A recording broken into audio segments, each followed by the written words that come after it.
Watanzania wengi waliozaliwa miaka ya 80 na kuendelea ni ngumu kufahamu kwa undani juu ya uongozi wa hayati Edward Moringe Sokoine, aliyewahi kuwa waziri mkuu wa Tanzania, kiongozi machachari, mpinga rushwa na uhujumu uchumi. Lakini kwa wale waliokuwepo kabla ya miaka ya 1984 waliweza kuona na kusikia habari za Moringe Sokoine.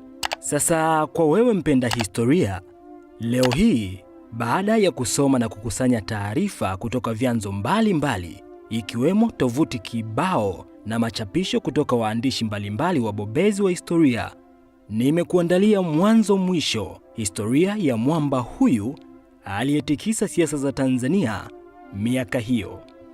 Nikufahamishe tu, usiende popote.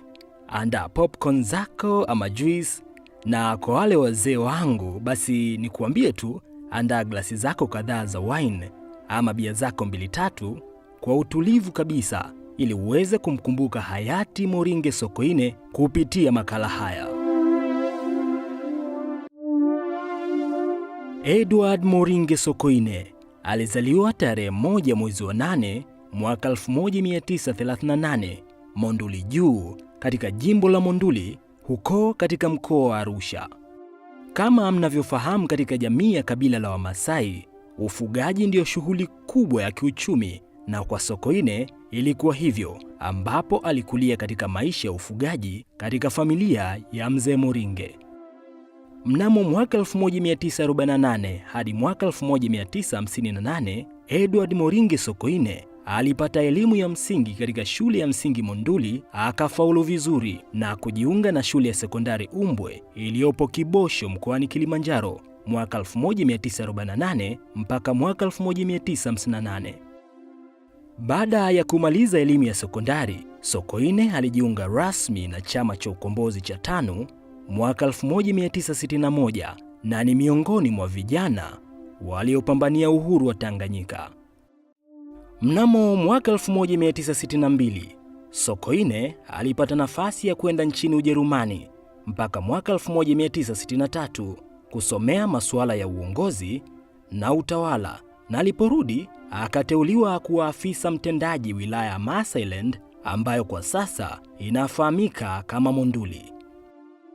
Sokoine alifanya kazi kama afisa mtendaji katika wilaya ya Monduli kwa weledi mkubwa, na utendaji wake ulisifika kila kona.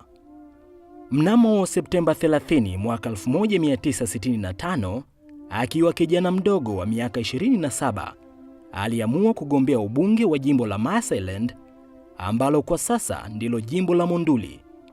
Mpinzani wake alikuwa Edward Carlo Boniface Ole Martote, aliyekuwa chifu wa kabila la Wamasai wakati huo. Katika uchaguzi huo, Sokoine aliibuka mshindi kwa kura 6977 dhidi ya kura 871 alizopata chifu Martote. Mnamo mwaka 1967, Sokoine aliteuliwa na Mwalimu Nyerere kuwa naibu waziri wa mawasiliano, usafirishaji na kazi, na ilipofika mwaka 1970 alipandishwa hadhi akateuliwa kuwa waziri wa nchi.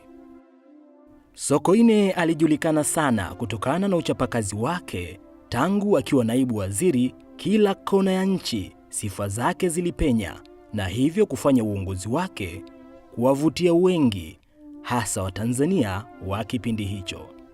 Mnamo mwaka 1971, kikao cha halmashauri kuu ya chama cha TANU NEC kilikaa, na Edward Sokoine alizikonga nyoyo za wajumbe kwa hotuba nzito aliyoitoa kuhusu nchi kujilinda. Inaelezwa kuwa baada ya hotuba hiyo, Mwalimu Julius Nyerere alimuita Chemba Kingunge Ngombare Mwiru na kumtaka maoni yake kuhusiana anavyomuona kijana huyu. Kufuatia hotuba hiyo, mnamo mwaka 1972, Mwalimu Nyerere alimteua Sokoine kuwa waziri wa ulinzi na jeshi la kujenga taifa, miongoni mwa wizara nyeti kabisa nchini. Baadaye tarehe 5 mwezi wa pili mwaka 1977, Chama cha Mapinduzi CCM kilizaliwa rasmi kutoka TANU na ASP, na Edward Moringe akawa mjumbe wa kamati kuu ya chama cha CCM. Siku chache baadaye, yaani Februari 13 mwaka huo huo, akateuliwa kuwa waziri mkuu wa serikali ya Jamhuri ya Muungano wa Tanzania. Sokoine alikuwa kiungo muhimu kwenye vita ya Kagera ya mwaka 1979 dhidi ya nduli Idi Amin kutoka nchini Uganda. Kabla ya vita kuanza, aliwaagiza wakuu wa mikoa wote wakusanye nyenzo zote ili kumtandika nduli Idi Amin Dada. Mnamo Januari 23 mwaka 1979, aliingia mwenyewe huko katika kambi ya Mutukura lilipokuwa jeshi la Tanzania, ambapo baadaye tulishinda vita. Kutokana na vita hivyo, Sokoine alipata tatizo la kutokulala usingizi, hali iliyopelekea afya yake kutetereka. Alijaribu kutibiwa hapa nchini, lakini hakupona, na baadaye Novemba mwaka 1980 aliomba kujiuzulu nafasi ya waziri mkuu, akaondoka kwenda kutibiwa nchini Yugoslavia. Kwa matendo yake tu, na imani utaniunga mkono nikisema kuwa leo hii hayupo waziri anayeweza kufanya hivyo. Baada ya kwenda kutibiwa, nafasi yake ilishikwa na Cleopa David Msuya. Baada ya kurejea nchini, Mwalimu Nyerere alimteua tena kuwa waziri mkuu mnamo Februari 24 mwaka 1983, na ndio mwaka huo huo Sokoine alianza kusomea shahada ya sayansi ya siasa, yaani political science, lengo kubwa likiwa ni kuongoza nchi katika weledi mkubwa. Mnamo mwaka huo huo aliyokuwa amerudi, shirika la usafiri nchini UDA lilipata changamoto ya ongezeko la wasafiri jijini Dar es Salaam, jambo lililopelekea kero kubwa katika usafiri. Baada ya kushindwa kutatua changamoto hiyo, Sokoine aliita viongozi wote wa UDA na akawataka kumweleza ni kwa nini wameshindwa kutatua changamoto hiyo. Baada ya kuwasikiliza kwa muda, Sokoine aligundua kuwa hakuna njia mbadala ambayo UDA wangeweza kushughulikia swala hilo.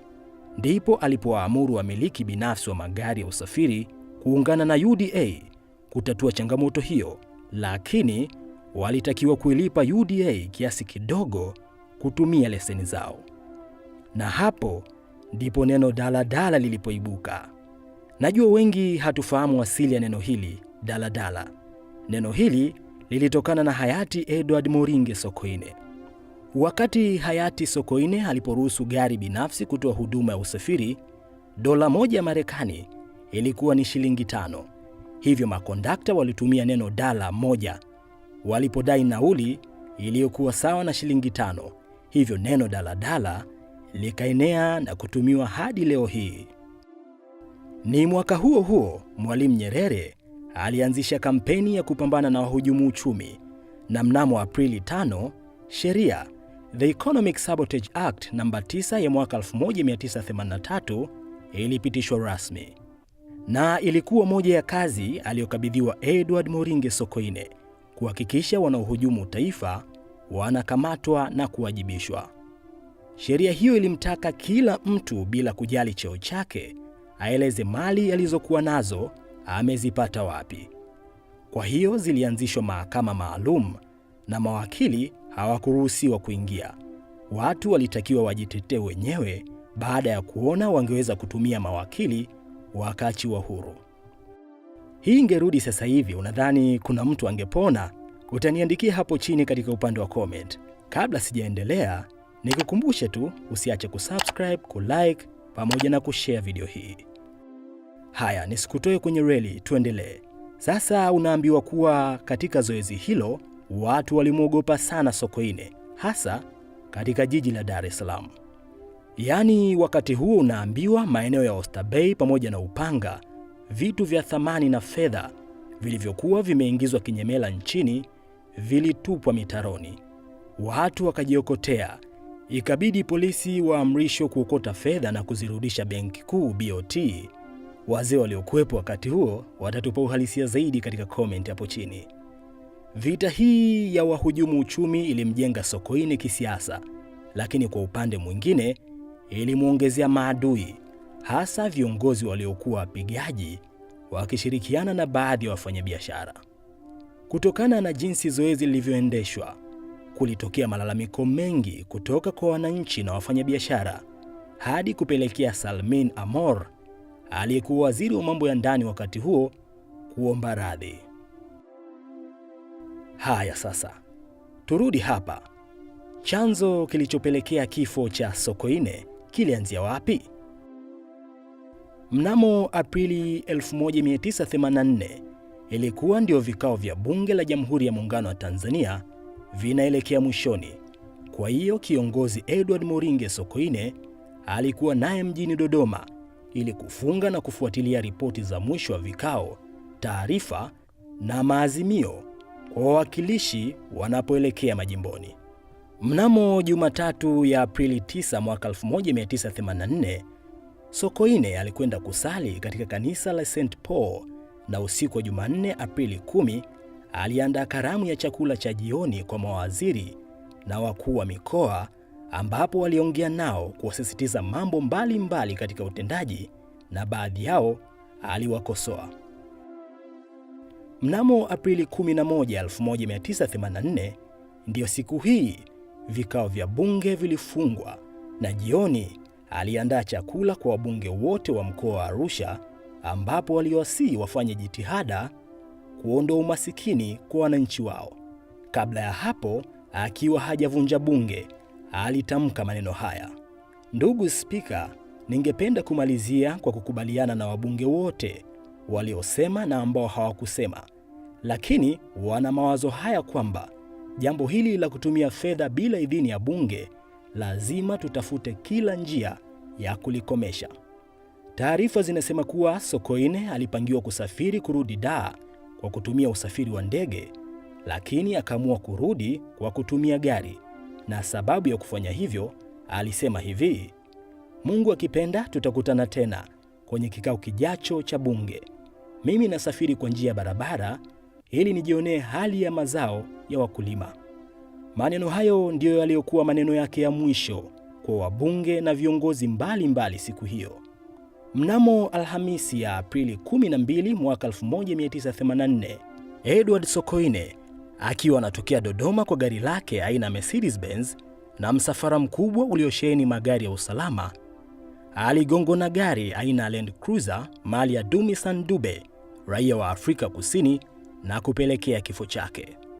Leo mnamo saa 7 za mchana, ndugu yetu na kijana wetu ndugu Edward Moringe Sokoine, waziri mkuu wa serikali ya muungano, alipokuwa akirudi Dar es Salaam kutoka Dodoma, gari lake lilipata ajali. Amefariki dunia.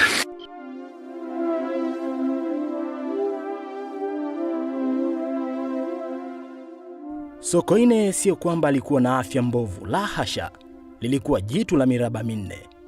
Pia sio kwamba gari lake lilikuwa mbele kabisa katika msafara huo, hapana. Lilikuwa katikati ya msafara, huku tena akiwa amekaa siti ya nyuma. Jambo jingine ni kuwa tunafahamu namna ambavyo msafara wa VIP hupishwa, na wengi wetu tumeona magari na vyombo vyote vya moto husimamishwa hadi msafara upite. Ilikuwaje kwa Sokoine hadi gari lake kugonga na gari ambayo haikuwa kwenye msafara?